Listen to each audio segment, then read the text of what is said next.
Am I the asshole for calling out a flaky friend in a mega elaborate fashion? My wife and I have a friend group that consists of one of a few couples. We are all pretty good friends, and hang out pretty regularly. Recently one of the couples, the wife mainly, has turned notoriously flaky.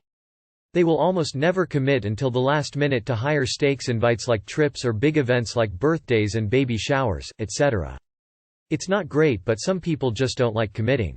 A majority of the time they commit but flake out last minute. Most of those times, when we're hanging out without them, they'll have some FOMO and try to join us. The wife in the couple constantly complains about being sick and having chronic pain. For context, we're all under 33. We used to think was real, but then her husband told me her fevers was 98.7 degrees. And they end up showing up to events later because she feels better. Her brother-in-law, who is a doctor, doubts the diagnosis. Edit. Let me clarify that she doesn't have an actual diagnosis. She's refused to go to a doctor ever. Our take is that the wife is depressed and gets anxious about going out or committing to things. So we didn't fault her. Some of us reached out to her one-on-one to talk about her getting help, staggered so as to not corner her. She claimed her pain was real, and her mood's not a problem. She has become a shell of herself. She'll stick to the basic superficial talk. Without elaborating, this flaking is not COVID-related. Why we started losing sympathy for her.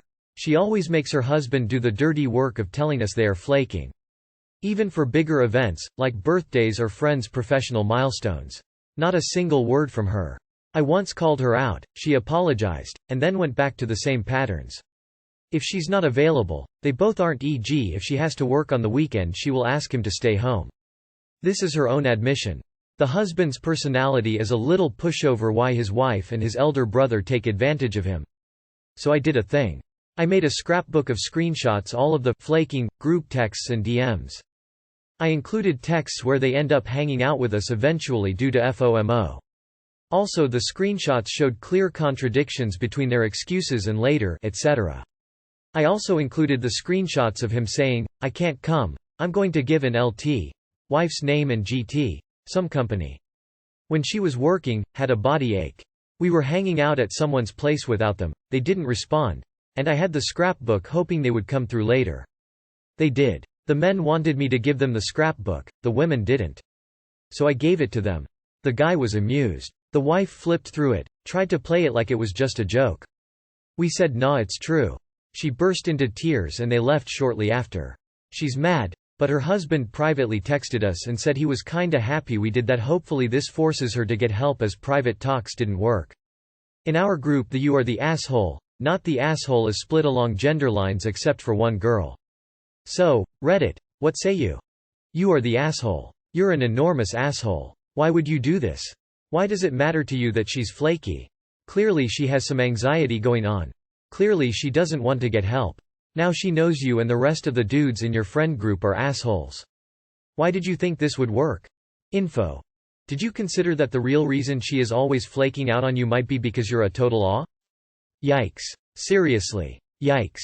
You are the asshole. There's not even a question.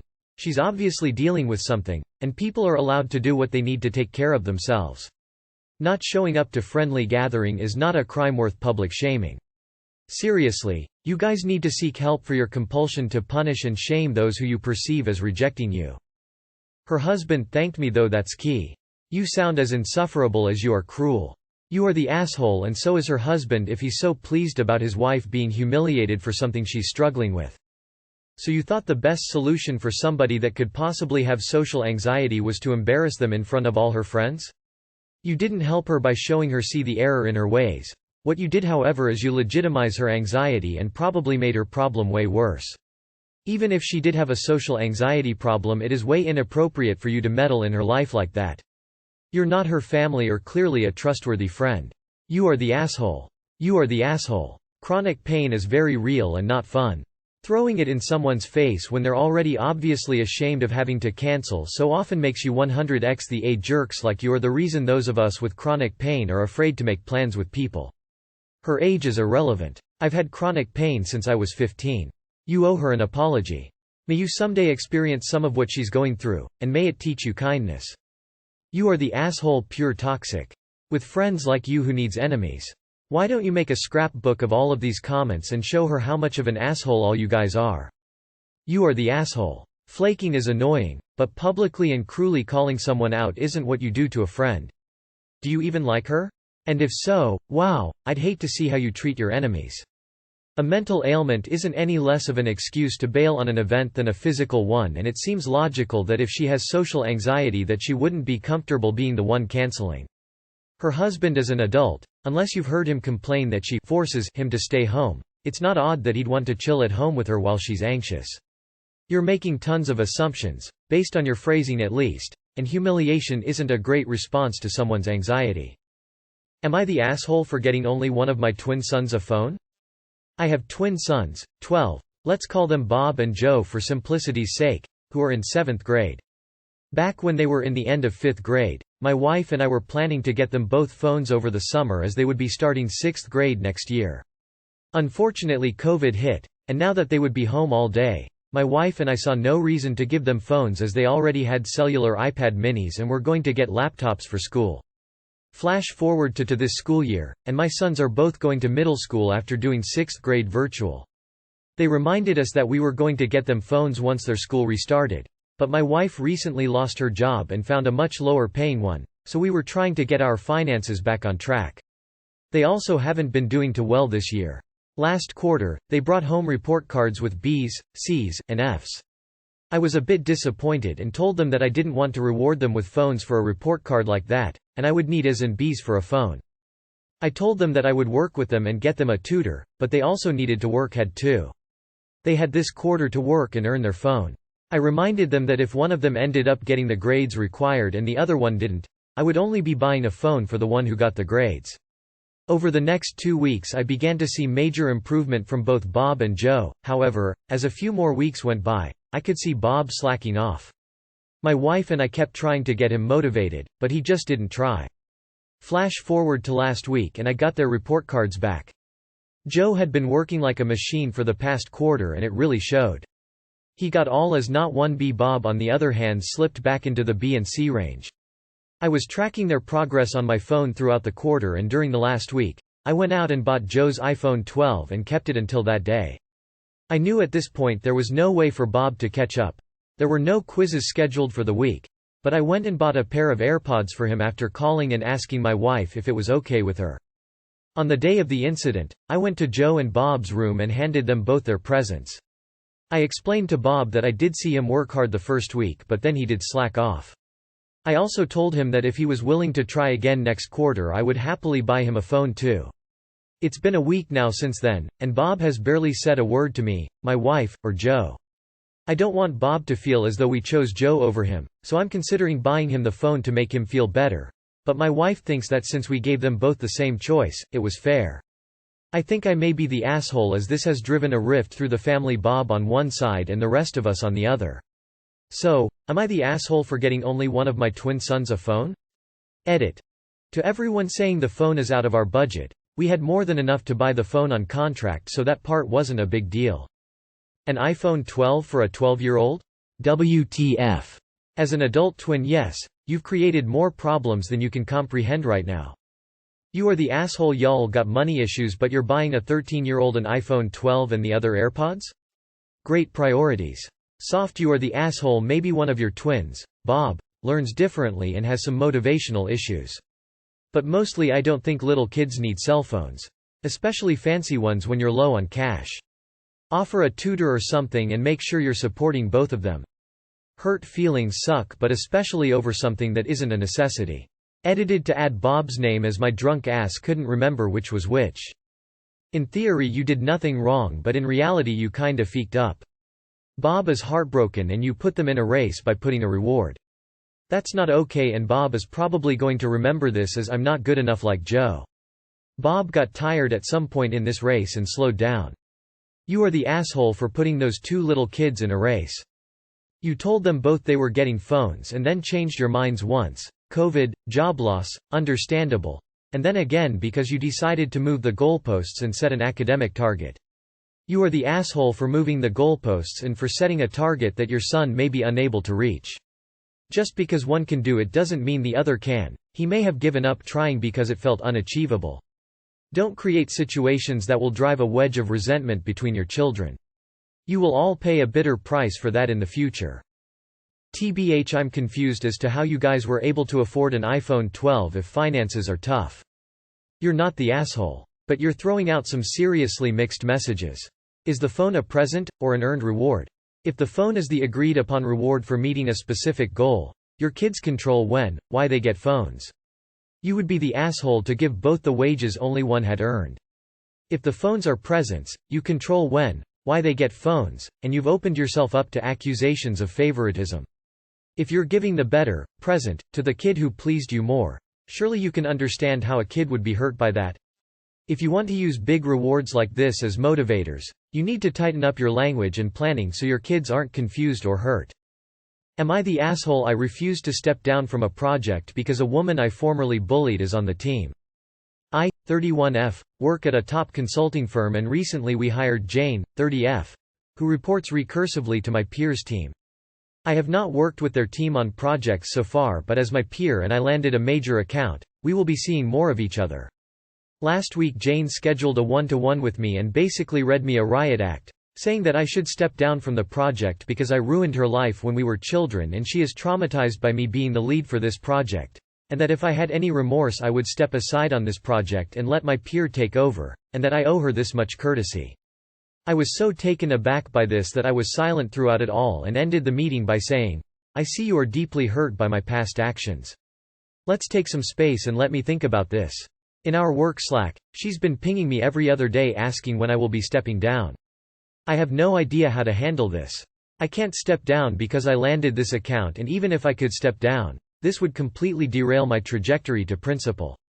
I scoured my memory for bullying and asked my close friends from childhood who all told me the same version of this story from when we were 13-14s, and I do recall this. We were all in Chinese school together and we did not like how Jane would copy our outfits and how Jane would lie to fit in with us. I think we found her to be very annoying, and so I did not invite her to my 13th birthday party or any events where I included the other girls. She found out, since none of us were at Chinese school, and her mom called all our moms and yelled at them for excluding Jane. When I asked my mom about this, my mom said that she had no idea who Jane's mom was at the time and that she didn't think I was doing much at Chinese school anyways. I definitely see how this would be awful as a 13-year-old to be ostracized by another group of girls. At the same time, I find it deeply unprofessional how she behaved at work. I scheduled an HR meeting later this week because I am at a loss what I should do here. Am I the asshole because I refuse to step down from a project because a woman I formerly bullied is on the team and because I'm going to HR to resolve this? Edit. The reason why I hesitate to go to HR is because if I go to HR this will reflect very poorly on Jane. I am 2 levels above her and appear as her skip manager, Jane's manager's manager. I've been at the company for 4+ years and bring in significant amount of revenue, and Jane is a MBA new hire and has been with us for less than 3 months. If I go to HR, the best scenario is that she is given a warning and my peer will find out through her report. Long term, this will negatively impact Jane's ability to grow at the company. Update. HR moved our meeting up, and long story short, Jane will no longer be working on my account, nor will she be continuing to work at the company due to violating company values. This unfortunately is the worst possible scenario and obviously does not help Jane's dim view of me. So, nearly 2 decades ago, you didn't invite a girl who wasn't your friend to a birthday party and other events. That doesn't give her the right to demand you stand aside in your job now. I'm sure you can apologize, "I'm sorry I hurt you in the past," and work professionally now. It's not like you're asking her to be buddy-buddy, just do what's needed in a job. Not the asshole. She could quite possibly use some therapy if she's still so wound up about childhood nonsense, because let's be honest, kids do a lot of silly things. Not the asshole. You should absolutely leave this with HR and not engage with Jane about this at all. Give HR a factual account about what you know and can remember of the past, all the details and messages about the recent conversation, and let them deal with it. This is a Jane issue, not a you issue. Her request is completely unreasonable and, to be honest, sounds unhinged. It's ridiculous to ask that you'd hand over a major career achievement because Jane's feelings were hurt when you were both children. Not the asshole for going to our You need somebody without a dog in this race to make a call. I'm not sure. I think you should step aside based on somebody you knew 20 years ago getting assigned to it, which I'm guessing you had no control over. If you did, that might change things. But at the same time it sounds like, intentions aside, you deeply hurt Jane, and I don't think that should have to come back and haunt her at work 20 years later either. HR will make a decision, good or bad, and you should abide by it with a clear conscience, at least as far as work is concerned. Whether you should feel bad about how you acted as a child, I'm not going to say. There's not nearly enough information.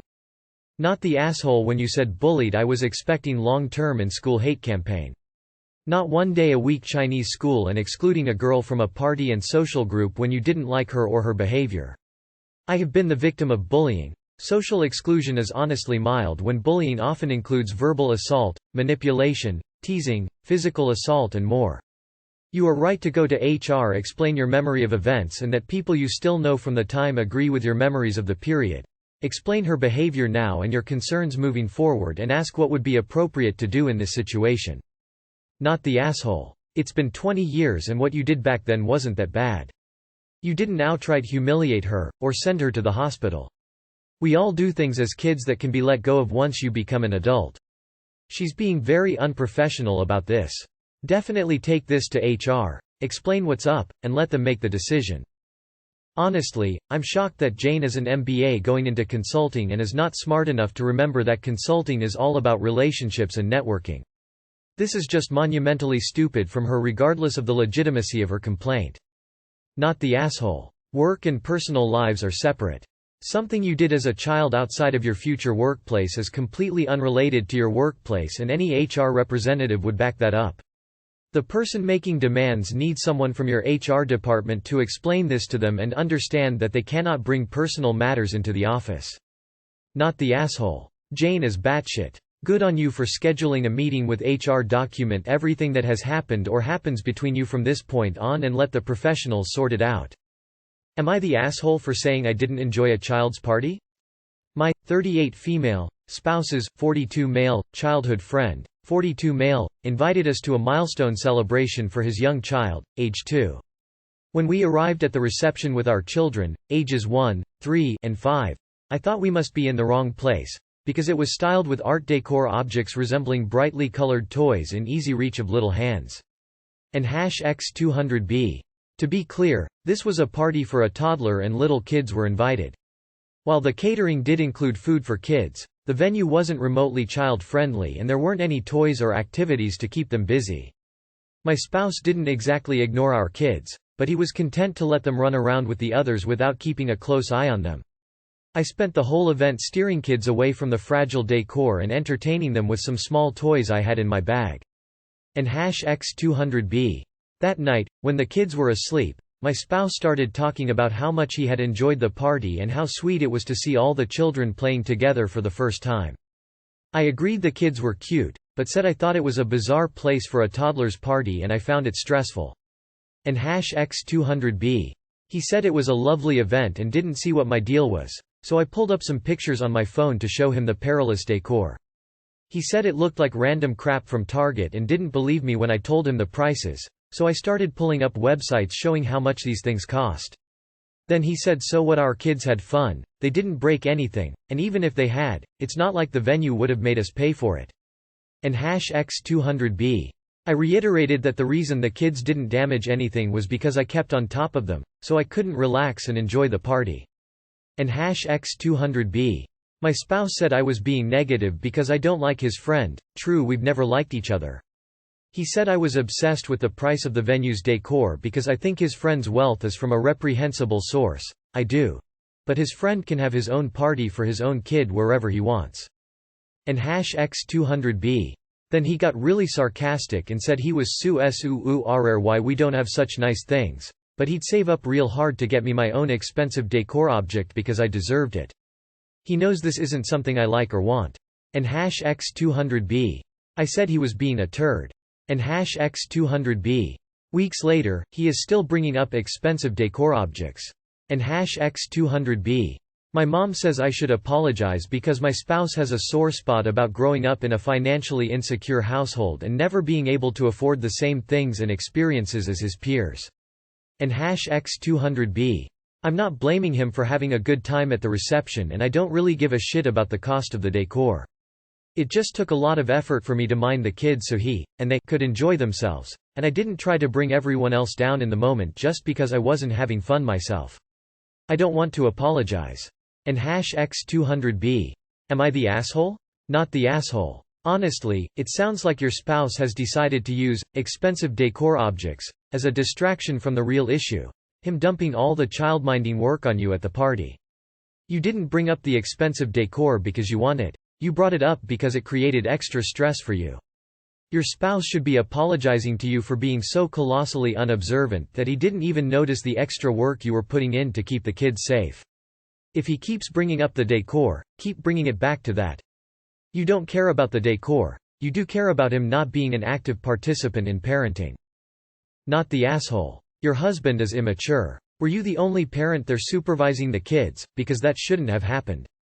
Honestly, not the asshole. I've never enjoyed children's parties as an adult. Not even my own kids.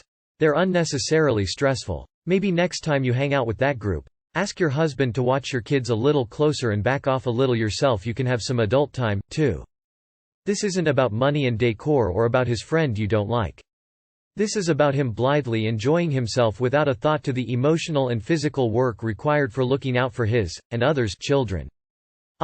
Would he be capable of taking the kids somewhere, and keeping them safe and entertained? He needs to understand what work is required for this. He needs to share in the childcare, and actually be capable of being the primary carer. Then his perspective on the situation and his respect for your position about this party would change. Not the asshole. Not the asshole. Wow. Your husband has some real issues. And was doing a lot of projecting, especially once he found out how expensive his friends' knick-knacks were. Not the asshole, but there are two different things going on here. No biggie that you didn't like the party and couldn't relax B.C. of watching the kids, and no biggie that your husband liked it. His reaction, though, seems over the top. I get that it is likely B.C. of his situation growing up, but it might be something to talk about B.C. He doesn't seem to understand what you were saying and is also clearly really struggling with financial issues from his past. Not the asshole. Your spouse completely missed the point and lashed out because he felt insecure. If the venue isn't kid-friendly, it isn't kid-friendly, and that's not an indictment on your spouse's financial status or your feelings toward his friend. Not the asshole. Other parents should have been watching too, your husband included, and if they wanted a party without kids, evident by booking a ritzy place instead of a Chuck E. Cheese or something, they should have just said so instead of bringing all the children somewhere not kid-friendly.